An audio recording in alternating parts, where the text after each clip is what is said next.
tarde, estamos de volta, Mundial, e você chegando para te fazer companhia nos próximos minutos aqui na Vibe Mundial. Estou recebendo hoje para o nosso bate-papo semanal, né? De sexta-feira, 14 horas, amanhã, 7 da manhã, também tem Mundial e você. Mas hoje nós vamos conversar com Adriana Splendori. Muito bem-vinda, Adriana. Oi, Samira. Boa tarde, pessoal. É um prazer estar aqui para falar com vocês, viu? Adriana Splendori, que está aqui com a gente, ela madruga, 5h30 da manhã de quando? Toda terça-feira, às 5h30 da manhã. Com o programa? Equilíbrios. 22 anos de Rádio Mundial. Olha, merece comemoração. A Adriana hoje, ela tá até comemorando, né? Você vem fazendo um trabalho sobre mandalas. Sim. Em grupos psiquiátricos. Isso. É isso, né? Aqui no Instituto de Psiquiatria do HC. Isso mesmo. Certo? E esse estudo foi aprovado também. Agora tem uma novidade aí contando. Então, fiquei Samira, feliz. eu também, muito feliz. Foi o 3º simpósio de bem-estar do Einstein. E aí eu submeti, né, o meu trabalho com as mandalas terapêuticas aplicada nas enfermarias do Instituto de Psiquiatria da USP. Olha lá, 22 anos de Mundial e chegou lá agora, viu? Tá vendo? E aí foi uma surpresa, porque lá no simpósio do Einstein, eles também, hoje em dia a maioria dos hospitais, né, gente, eles têm um núcleo dos cuidados paliativos, o núcleo de medicina integrativa, onde são oferecidos trabalhos com meditação, yoga, né, acupuntura, todas as terapias reiki, integrativas, todas né? as integrativas. E quando eu fui submeter o meu trabalho, né, a maioria dos trabalhos eram todos aplicados lá no Einstein. Então, de verdade, eu submeti o trabalho, mas eu nem imaginei. Mas a mandala terapia estava incluída lá? Então. Tem também? Não, lá no Einstein não. Aí eu submeti o trabalho, esse que eu faço na psiquiatria da USP, né, explicando como é que foi nas enfermarias, as fotos das mandalas, que são muito importantes, e aí ganhei em primeiro lugar. Olha, parabéns, coisa nossa. Obrigada. Mas, Adriana, me explica exatamente, a mandala ela tem um poder muito forte sobre a gente, Sim. Né? Mas como que é o processo terapêutico da mandala? Eu desenho, eu olho. Como que vocês analisam esse processo? Então, a mandala, ela é uma ferramenta expressiva muito importante, porque tudo pode ser analisado. Então, a hora que você aplica uma mandala, a postura que a pessoa tem na hora de fazer o desenho, os símbolos, as imagens que aparecem dentro da mandala. Então, eu quero só salientar, né, que toda vez que a gente faz um círculo e desenha dentro do círculo, isso é considerado uma mandala. Então, não necessariamente a mandala precisa ser aquela mandala geométrica, bonitinha, que nem a gente vê por aí hoje. Então, qualquer desenho dentro de um círculo é considerado uma mandala. E ela diz sobre mim também. Exatamente, Samira. As cores, por exemplo, elas vão representar as emoções. Então, a gente consegue fazer uma análise da mandala só a partir das cores, por exemplo. Então, perguntando, né, para o paciente por que escolheu aquela cor, o que aquilo representa para ele. Uhum. Por exemplo, Samira, a cor vermelha, que é uma cor de muita energia. Dificilmente uma pessoa que está numa depressão severa vai usar esse tipo de cor. Ela vai usar cores, por exemplo, do aspecto do azul, do preto, do cinza. O vermelho aí, no caso, ele não está significando agressividade. Então, e por isso que a gente precisa perguntar para o paciente, né? Às vezes o paciente vai simbolizar uma raiva e vai usar a cor vermelha. Mas quando a gente está falando de depressão, o paciente está sem força, está sem energia, é aquele desânimo, aquela falta de vontade de viver. E dificilmente vai aparecer a cor vermelha no desenho de um depressivo. Entendi. Então, a gente pode estar analisando as mandalas a partir de todos esses aspectos, o que é muito rico numa consulta terapêutica, porque ela é uma intervenção não verbal. Ou seja, né, muitas vezes a pessoa senta para fazer terapia. Essa semana mesmo, eu estava atendendo uma senhora numa primeira consulta, e aí a gente pergunta, né, como você está? A pessoa não sabe falar, ela não sabe dizer. se ela está agitada, se ela está ansiosa, se ela está desanimada, se ela está triste. Ela não consegue colocar isso em palavras. Ela não consegue nem entender o que está acontecendo com a vida dela. São sentimentos não nomeados. E esses são indicadores de que há um processo psiquiátrico por trás. Psiquiátrico, quando a gente fala, pode ser até um nível de ansiedade, né? É um momento de fazer essa identificação e essa organização, né, Samira? Então, assim, a pessoa consegue... Porque, num primeiro momento, a intervenção, ela precisa ser terapêutica. Se a pessoa não consegue se organizar sozinha, aí sim a gente vai encaminhar para a psiquiatria, que vai dar medicamento, né? Mas, num primeiro momento, a gente precisa ajudar essa pessoa a organizar as emoções, a identificar os sentimentos, colocar nome. Estou triste, estou magoada. As pessoas não conseguem identificar. E elas sabem de onde vem essa tristeza, de onde vem essa Essa é mágoa? a função da terapia, né, Samira? Essa conversa, né, onde muitas vezes vai remeter lá uma história do passado, né, uma relação com o pai, com a mãe, ou algum trauma que aconteceu na infância. Enfim, o processo terapêutico ele vai trazer esses elementos. Mas o legal da mandala é isso. Porque nessa intervenção verbal, muitas vezes fica empobrecido.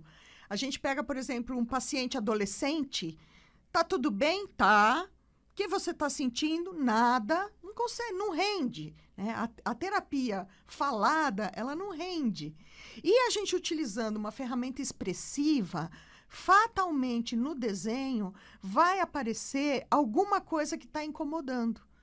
Então, Jung falava, né, que as mandalas é como se a gente abrisse uma janela para o nosso inconsciente.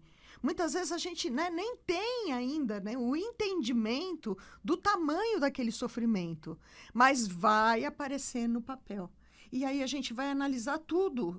Samira, se o desenho tá, né, se o risco é forte, se o desenho não tem, né, uma força, é um traço levinho que quase você não enxerga. São vários elementos perceptíveis ali. Que vão estar demonstrando isso. Então, né? não é só a cor e o formato. Não. Né? É o comportamento da risco. pessoa. Se a pessoa, né, suja todo o papel na hora de desenhar. Às vezes tem o papel grande e ela vai fazer um desenho só num cantinho. Aquele cantinho significa algo. Sim, sim. Né? Então, a gente vai dividir a mandala em quadrantes. Aí, a gente vai... O lado superior de uma mandala, normalmente, está relacionado com o ego, com aquilo que a gente já tem uma consciência maior. O quadrante inferior de uma mandala é o inconsciente. É aquilo que muitas vezes eu não tenho contato, ou aquilo que eu não quero ver, porque tem isso também, né?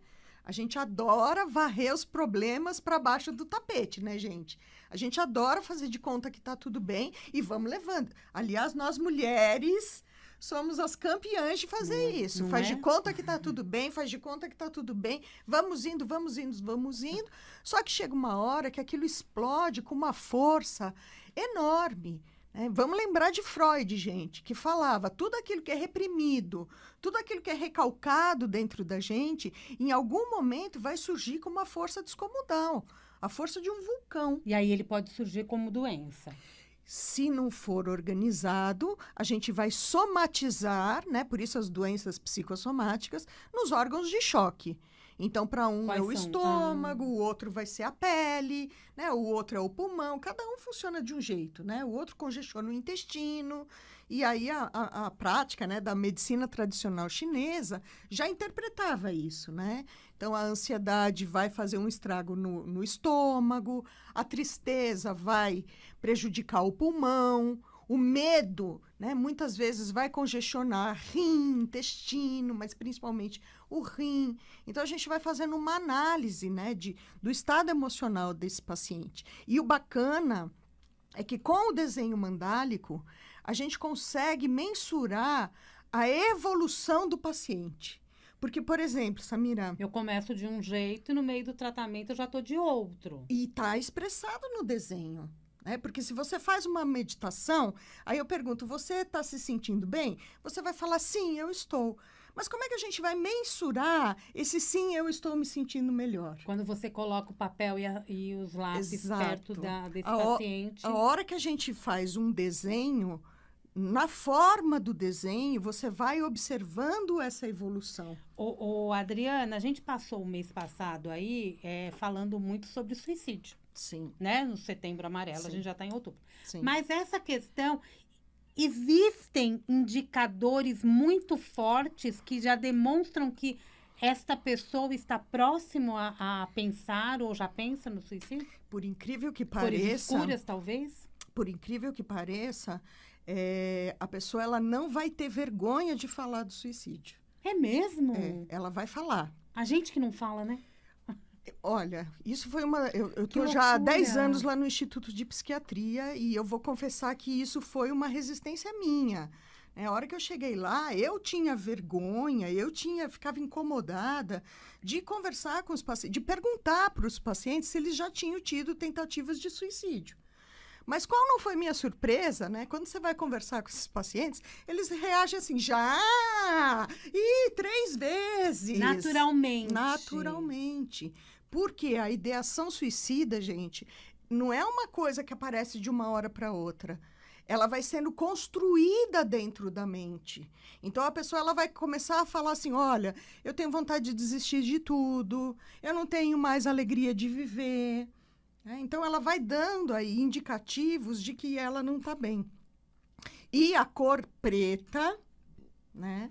Quando a mandala é inteira preta, aí sim tem essa associação, né, com a morte, com a perda de significado. Marie-Louise von Franz, que é uma discípula de Jung, ela tem uma frase que eu acho linda, que ela fala, a noite escura da alma.